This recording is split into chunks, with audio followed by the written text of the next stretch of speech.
Reimbursement పథకాన్ని యథావిధిగా అమలు చేస్తున్నారు. అంటే వాళ్ళకి ఏమన్నా ఆంధ్రప్రదేశ్ రాష్ట్రం కంటే ఎక్కువగా మీరేమన్నా ఊడిపడ్డారు ఆకాశంకి వెళ్ళి? మీరేమన్నా తోపుగాల? మీకేమన్నా ఎక్కువ తెలుసా? బిడ్డ బీసీలు నిప్పు లాంటి వాళ్ళు, నిప్పుతో పెట్టుకుంటే కాలి బూడిదైపోతారు, మసి అయిపోతారేమనుకుంటారు. విద్యార్థులు తలుసుకుంటే బెర్లిన్ గోడలే బందరైనాయి. మీరెంత, మీ ప్రభుత్వం ఎంత? ఉప్పున ఊదితో కొట్టుకుపోయే ప్రభుత్వం ఇది. మీ తాటాకు చప్పుళ్ళకి ఎవరు విద్యార్థులు భయపడరు. విద్యార్థులు ఫీజు రియంబర్స్మెంట్ అనేది మా హక్కు. ఇది ఎవడో ఇచ్చిన బిచ్చం కాదు. ఫీజుల రియంబర్స్మెంట్ అనేది విద్యార్థుల హక్కు, పేద విద్యార్థుల హక్కు. రేవంత్ రెడ్డి గారు జేబు నుంచి ఇస్తలేరు.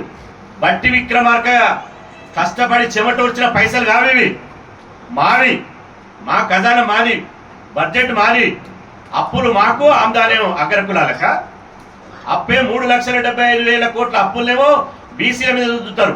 పోయినా ఆయన 8 లక్షల కోట్లు, నువ్వు 3,75,000 కోట్లు. అంటే ఆయన నీకు తేడా ఏముంది? అప్పులలోనేమో మాకు నెత్తికి ఇలా మీరు మీద మా భారం వేస్తారు, ఆదాయంలో ఎందుకు ఏరు? కాబట్టి ఖచ్చితంగా హెచ్చరిస్తున్నాం, ఈ వైఖరి మార్చుకోండి. ఈ వైఖరి మార్చుకోకపోతే మాత్రం విద్యార్థుల ఆగ్రహానికి కాంగ్రెస్ ప్రభుత్వం కాలి బూడిదవుతుందని చెప్పి ఈ సందర్భంగా హెచ్చరిస్తున్నాం.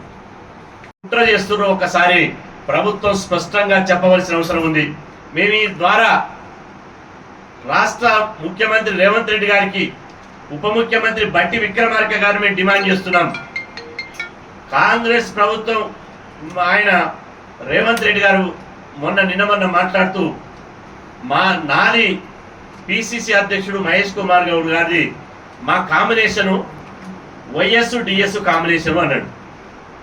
రేవంత్ రెడ్డి గారు ఏమన్నాడంటే మేము అది వైఎస్ డిఎస్ కాంబినేషన్ అన్నాడు.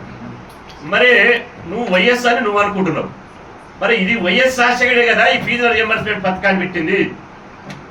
అప్పటి వైఎస్ రాజశేఖర్ ప్రభుత్వం ఫీజుల రియంబర్స్మెంట్ పెడితే నువ్వు వైఎస్ కాంబినేషన్లో వైఎస్తో పోల్చుకున్నటువంటి మీరు ఎందుకు ఈ ఫీజుల రియంబర్స్మెంట్ రద్దు చేయాలని చూస్తున్నారు? ఎందుకు కోర్టులో వీగిపోవడానికి ఇవాళ మీరు ప్రయత్నం చేస్తున్నారు? కోర్టుల ద్వారా ఫీజుల రియంబర్స్మెంట్ స్కీమ్ని కోర్టుల ద్వారా ఇవాళ బడుగు వర్గాల విద్యార్థుల మెడ మీద కట్టిబెట్టి కోర్టుల ద్వారా బలి తీసుకుంటున్నారు.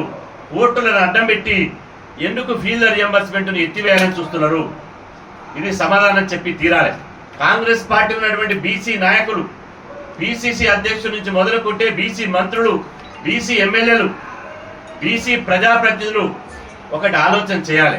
మీకు నిజంగా చీమనెత్తులు ఉంటే, బీసీ ప్రజాప్రతినిధులకు చీమనెత్తులు ఉంటే మన పేద విద్యార్థులు, మన బడుగు విద్యార్థులు చదువుకు దూరమవుతున్నారు, ఉన్నత విద్య నుండి వెనక్కి వెళ్ళిపోతున్నారు. మీరు ముఖ్యమంత్రిని, అదేవిధంగా ఉప ముఖ్యమంత్రి, ఫైనాన్స్ మంత్రిని ఒప్పించి వాళ్ళ మీద ఒత్తిడి తీసుకొచ్చి ఫీజుల రియంబర్స్మెంట్ బకాయిలు విడుదల చేయించండి. అదేవిధంగా ఫీజుల రియంబర్స్మెంట్ను పథకాన్ని యథావిధిగా అమలు చేస్తామని చెప్పి ప్రకటించమని చెప్పండి. అప్పుడు నిజంగా మీరు బీసీ బిడ్డలు అవుతారు. బీసీ కార్డుతోటి మీకు మంత్రి పదవులు కావాలి, బీసీ కార్డుతోటి మీకు ఎమ్మెల్యే పదవులు కావాలి, బీసీ కార్డుతోటి మీరు ఉన్నత స్థానాలు ఉండాలి. బీసీలకు అన్యాయం జరిగినప్పుడు మౌనం ఎందుకుంటారు? ఇంత అన్యాయం జరుగుతుంటే ఈ పతాక శీర్షికలలో అన్ని పేపర్లలో, ఇవాళ ఒక్క పేపర్ కాదు, ఇవాళ సాక్షి, ఆంధ్రజ్యోతి, ఈనాడు, వెలుగు, నవ తెలంగాణ, మన తెలంగాణ, ప్రజాపక్షం, సూర్య, వార్త, అన్ని పేపర్లలో ఇవాళ ప్రధాన శీర్షికలో ఈ పేపర్లలో అన్నీ వచ్చింది. ప్రధాన శీర్షికలో నిన్న హైకోర్టులో జరిగింది. మళ్ళీ సోమవారం నాడు 4వ తారీఖు నమస్తే తెలంగాణ అన్ని పేపర్లో. సోమవారం నాడు 4వ తారీఖు నాడు మళ్ళీ కోర్టుల కేసు ఉంది. ఇవాళ మేము అంటున్నాం, ఆ కోర్టుల కేసులో మేము కూడా ఇంప్లీడ్ అవుతాం. బీసీ సంఘంగా, బీసీ విద్యార్థి సంఘంగా మేము కూడా ఇంప్లీడ్ అవుతాం. ఇవాళ కళాశాల యజమాన్యాలు కోర్టుకు పోతే అడ్వకేట్ జనరల్ గారు, ప్రభుత్వ తరఫున ప్రభుత్వ జీతం తీసుకున్నటువంటి అడ్వకేట్ జనరల్ గారు ఏం చేస్తున్నారు? ప్రభుత్వం ఉమ్మడి ఆంధ్రప్రదేశ్లో ఇచ్చినటువంటి జీవోలు కానీ, ప్రత్యేక తెలంగాణ ఇచ్చినటువంటి జీవోలను కానీ రద్దు చేయకుండా ఇవాళ కోర్టు ఏ విధంగా విద్యార్థుల దగ్గర ఫీజులు వసూలు చేసుకోవచ్చు అని చెప్పి తీర్పునిస్తుంది. మీరు ఎందుకు ప్రశ్నించారు అడ్వకేట్ జనరల్ గారు అంటే ప్రభుత్వ నిర్ణయం ప్రకారం అడ్వకేట్ జనరల్ గారు నడుచుకుంటారు. ప్రభుత్వ నిర్ణయం ఏముంది? మేము నేరుగా ఫీజుల రియంబర్స్మెంట్ రద్దు చేసే దమ్ము ధైర్యం మాకు లేదు. కాబట్టి కోర్టు తీర్పుని ఆ కోర్టు విద్యార్థులకు వ్యతిరేకంగా తీర్పు వస్తే ఆ తీర్పును అడ్డం పెట్టుకొని 12.5 లక్షల ఎస్సీ ఎస్టీ బీసీ విద్యార్థులకు గొంతు పోయాలని చెప్పి ప్రభుత్వం పన్నాగం అందుతుంది. అందుకోసం నేను హెచ్చరిస్తున్నా, రేపు 3వ తేదీ నాడు రాష్ట్ర వ్యాప్తంగా ఇవాళ ఈ జీవో నెంబర్ 7 ఏదైతే ఫీజుల రియంబర్స్మెంట్ వ్యతిరేకంగా జీవో నెంబర్ 7 తీసుకొచ్చిందో ఎక్కడికక్కడ ఆ జీవో ప్రతులను కాలబెట్టండి. ఫీజుల రియంబర్స్మెంట్ బకాయిలు విడుదల చేయాలని, ఫీజుల రియంబర్స్మెంట్ రద్దుకు ప్రభుత్వ కుట్రను నిరసిస్తూ ఫీజుల రియంబర్స్మెంట్ పథకాన్ని యథావిధిగా అమలు చేయాలని చెప్పి 3వ తారీఖు నాడు ఎక్కడికక్కడ శాంతియుతంగా నిరసనలు జరపండి. ప్రజాస్వామ్యబద్ధంగా ర్యాలీలు తీయండి. ఎక్కడికక్కడ రాష్ట్ర వ్యాప్తంగా వాళ్ళ ప్రభుత్వ తాలికంగా నిలిపివేస్తున్నామని చెప్పి స్టే ఇచ్చింది. జీవో నెంబర్ 7ను స్టే ఇవ్వడానికి ప్రభుత్వ విధానం కారణం కాదా? అంటే ప్రభుత్వానికి అన్ని తెలియక కాదు, ప్రభుత్వానికి ఫీజుల ఇవన్నీ గందరగోళం అవుతుంది, కోర్టులలో వీగిపోతుంది, విద్యార్థులకు అన్యాయం జరుగుతుంది అన్ని తెలుసు. కానీ ప్రభుత్వం కావాలని ఈ ఫీజుల రియంబర్స్మెంట్ను రద్దు చేయడానికి, ఈ ఫీజుల రియంబర్స్మెంట్ స్కీమ్ను ఎత్తివేయడానికి కుట్ర చేస్తుంది. అందులో భాగంగానే తేనె పూసిన కత్తి లెక్క ప్రభుత్వ తీరు ఎట్లా ఉందంటే నాలుక మీదనేమో తేనె ఉంది, కడుపులేమో కత్తులు ఉన్నాయి. తీయగా ఓడన్నా చూస్తే విద్యార్థులకే ఇస్తారు కదా, కానీ ఇవాళ ఎప్పుడు ఇస్తావు, ఎన్నడిస్తావు? ఇప్పుడు ఫీజుల రియంబర్స్మెంట్ పథకం పెట్టినప్పుడు జీవో నెంబర్ 18 ఏముంది, జీవో నెంబర్ 50 ఏముంది అంటే at the time of admission అప్పుడే ఇవ్వాలి. ఒకవేళ ప్రభుత్వానికి కనుక చిత్తశుద్ధి ఉంటే, మీకు చిత్తశుద్ధి ఉంటే నిజంగా విద్యార్థుల సమయం అప్పుడే నేను ఫీజుల రియంబర్స్మెంట్ టోటల్గా ఫీజులు ఇస్తామని చెప్పండి. అది చెప్పదు. ఫీజుల రియంబర్స్మెంట్ బకాయిలు ఇవ్వడం చేత కాదు. చదువుకునేటువంటి విద్యార్థులు, బడుగు వర్గాల విద్యార్థులను ఉన్నత విద్య నుండి పొమ్మనకుండా పొగబెట్టడానికి ఇలా రాష్ట్ర ప్రభుత్వం కుట్ర చేస్తుంది. ఖబర్దార్, మేము హెచ్చరిస్తున్నా. మీకు దమ్ముంటే ఈ డొంక తిరుగుడు మాటలు ఎందుకు? ప్రభుత్వాన్ని నేను అడుగుతున్నా, ఈ డొంక తిరుగుడు మాటలు, ఈ చేవలేనటువంటి మాటలు, అదేవిధంగా పనికిరానటువంటి మాటలు ఎందుకు? మీకు దమ్ముంటే ఫీజుల రియంబర్స్మెంట్ని మేము అమలు చేయలేము, మేము ఫీజుల రియంబర్స్మెంట్ పథకాన్ని రద్దు చేస్తున్నామని ప్రకటించండి. అప్పుడు మీ ప్రభుత్వం ఉంటుందా ఉండదా మేము చూపిస్తాం. ఇవాళ కాంగ్రెస్ ప్రభుత్వం, గతంలో బీఆర్ఎస్ ప్రభుత్వం 2.5 సంవత్సరాలు బకాయిలు పెట్టిపోయింది. నేను బకాయిలు చెల్లిస్తా, మొత్తం ఫీజులు ఇస్తామని చెప్పి మీరు మాయమాటలు చెప్పి బీసీలకు మోసగించి మళ్ళీ అధికారంలోకి వచ్చారు. మళ్ళీ మీరు వచ్చి 2.5 సంవత్సరాలు అయింది.